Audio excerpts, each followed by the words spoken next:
أعوذ بالله من الشيطان الرجيم. بسم الله الرحمن الرحيم.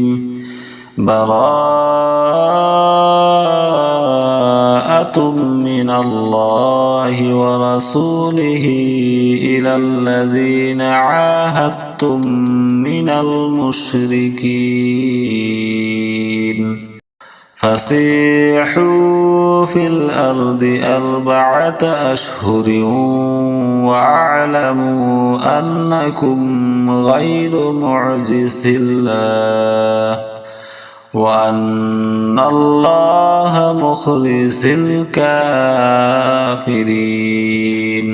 وأذن من الله ورسوله إلى الناس يوم الحج الأكبر أن الله بريء من المشركين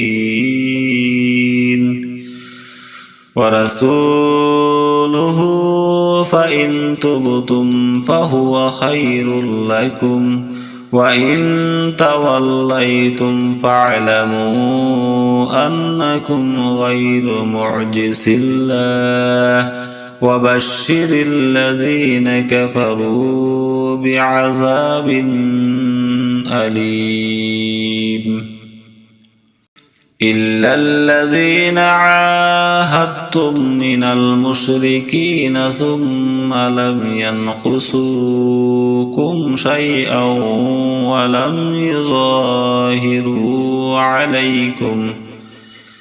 ولم يظاهروا عليكم أحدا فأتموا إليهم أحدهم إلى مدتهم إن الله يحب المتقين.